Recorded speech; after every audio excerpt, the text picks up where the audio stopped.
Hello guys, it's Nikki here, your spooky dark lady. Today I want to share with you something not so dark. My soul always sparkles with joy when I'm talking or doing paint related stuff. And I'll also talk a little bit about what is happening lately, some changes and such.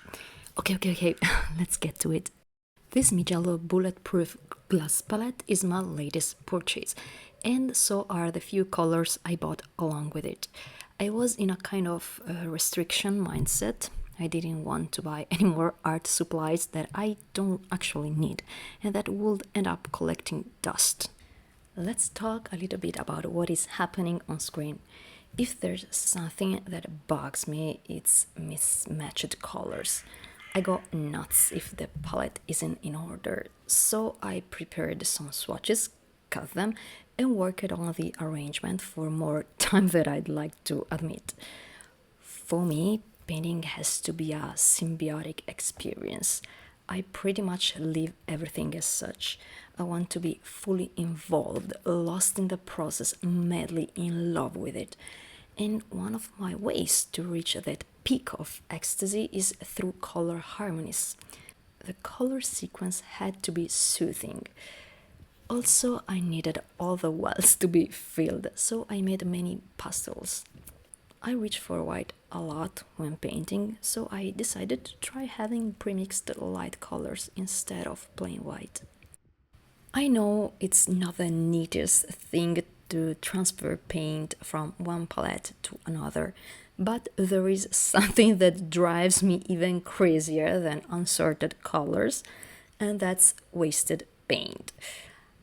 I knew that if I really liked that new palette, I will never use the hair-tied ones again, so it was mindful for me to use what I already had. Also, I'm very tidy when it comes to my palettes, so the wells are never contaminated by other colors. And so, I could absolutely use that pure paint for my new dry palette. I love traditional gouache so much, even for its rewettability, so if I'm unhappy with the new disposition, I can always move the paints out again. Which, spoiler, is a very, very close reality. But I'll talk about it later in the video. I hope that skipping a few colors doesn't bug you, because I wanted to lay out what I already had in the palette and in the new tubes before the ones I had to mix. So this gives me the chance to talk a bit about why I wanted to expand my collection.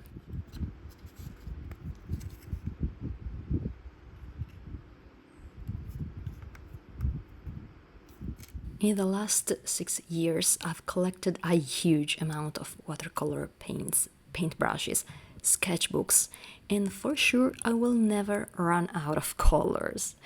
Actually, I've never finished a watercolor tube or pen, not even one, due to the amount of different sets I own. I love all of my professional and handmade paints, but I won't buy anymore since I'm pretty fine and madly in love with my current supply situation. Each of my watercolor pieces is done with a different brand combination because I can't simply pick just one.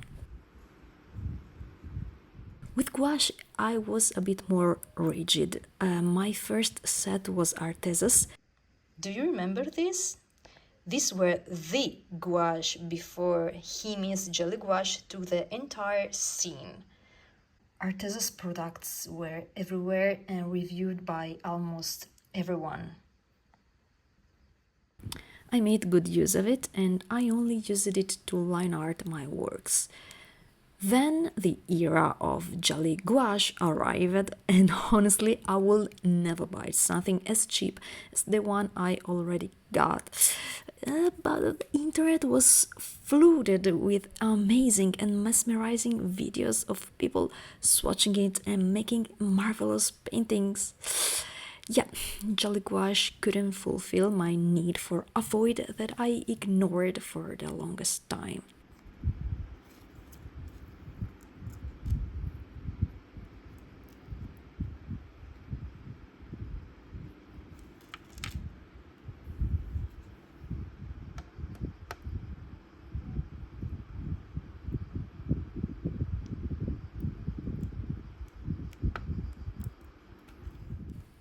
My closest friends know how obsessed I am with Asian paints, Holbein, Shinan, Mijello.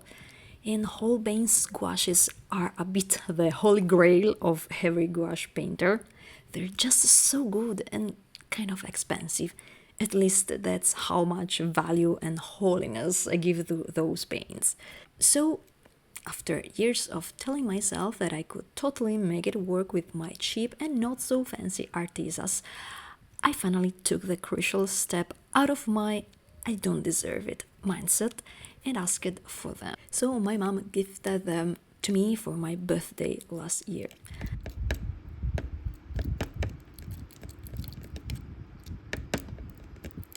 But there's more to it.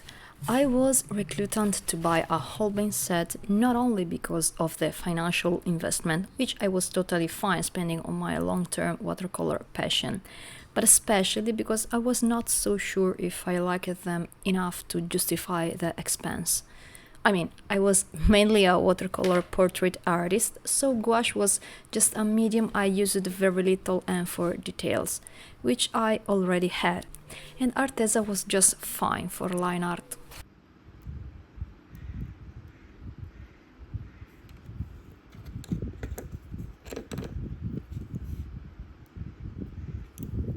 Also, I made the perhaps mistake of buying the acrylic gouache set a year prior, I think, also from Holbein, and I hated them. As much as I love traditional ones, I hate painting with them. I just can't help it. I love the final result, I'm not gonna lie.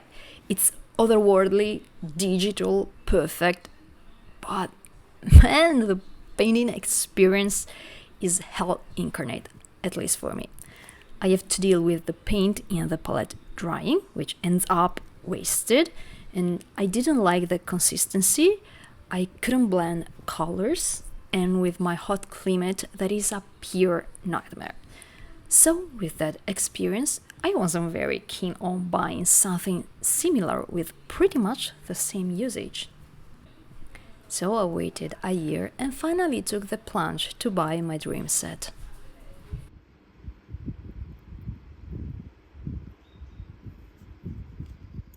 Guys, the happiness I felt when they arrived and that I still feel when I work with them.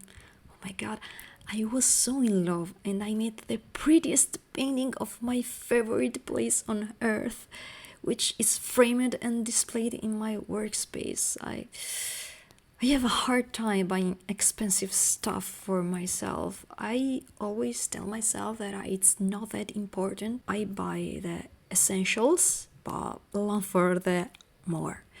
So, in this year of big changes for me, I'm working on spoiling myself, but most of all, giving worth and weight to my work as an artist.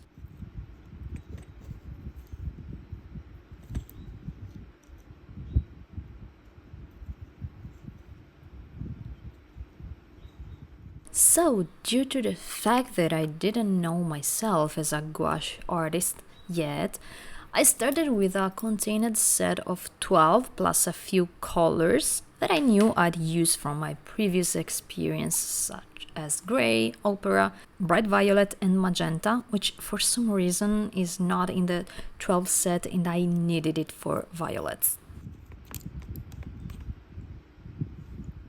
So I decided to buy an expensive as palette and some colors. I bought zinc white because my titanium white dulled down my mixes too much. Then some other additions.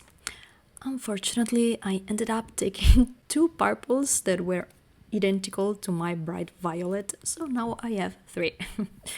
I also wanted to try Shinan's gouache. I've heard really good reviews, and I was excited to try this cheaper Holbein competitor. And I must say that I really like its consistency.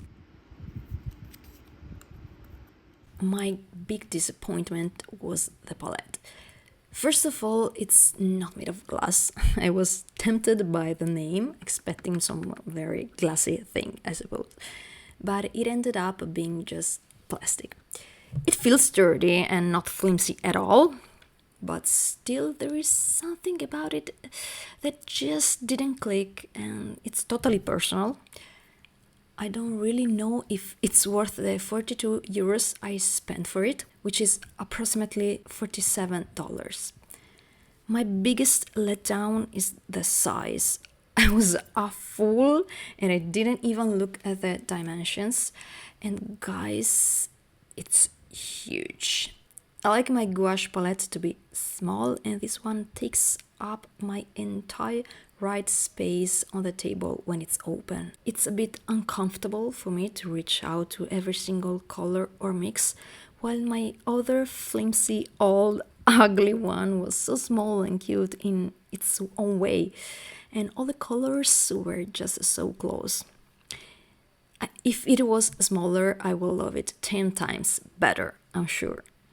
I don't know, maybe I will turn it into a watercolor palette. Will I appreciate it more with them? This can never beat my devotion for the majestic experience my White Nights palette gives me. Here I'm mixing my custom orange using flame red and permanent yellow dip. I love having convenience colors. I want my painting process to be as smooth as possible, limiting the time I spend mixing specific shades. This also prevents me from running out of a mix halfway through a piece, which we'll see even more clearly when we go to the neutrals, since I use a lot of them. This palette is also an experiment. As I already mentioned, I'm not a seasoned gouache artist, and with all these convenience colors, I have the opportunity to figure out whether this setup actually worked for me or not. Maybe I will eventually realize I prefer a smaller selection, or maybe not. I tend to gravitate towards full color ranges, so I'm pretty sure I'll enjoy having plenty of pastels, darks, and secondaries. Still, I wouldn't recommend buying a huge set right off the bat.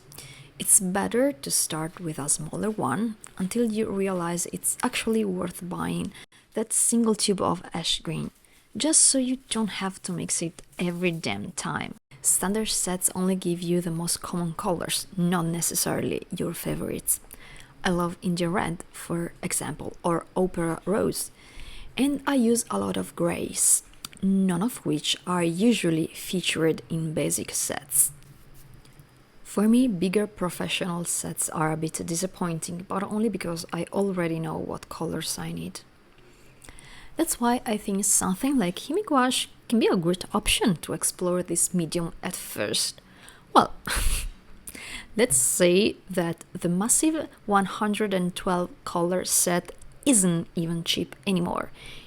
It goes for around 59 euros, and for that price you can definitely buy a starter set of 12 Holbein instead. Even the 72 color set is around 50 euros. Plus, those come with a lot of downsides to deal with, like how bulky the case is and the high chance of mold. So for me, those weren't an option at all. I preferred having a smaller set and a great painting experience over a huge one with mediocre quality and endless maintenance. That said, you can totally mix any nuance you can think of, even with a small set, as long as I have an opera rose and a purple. Ultimately, I'd choose a few professional tubes over a mountain of student-grade paints, because sooner or later, so I thought that if I started small, I could always just add a few tubes, and over time I could naturally expand my collection. So, moral of the story, now I've learned to treat myself more, because finally I see my art as a serious thing. I want it to be my career, so yeah, I can be more indulgent with art supplies that I lacked. Watercolors, I still think I can go with what I own for the rest of my life. Yeah, maybe I will rebuy some handmade unique watercolor when I run out of them. Well, guys, it was so long. Thank you so much for being here, and please tell me, if you paint with gouache, what is your favorite brand? And do you want to see a comparison between this and Artezas? Okay, it's very late. Bye, guys.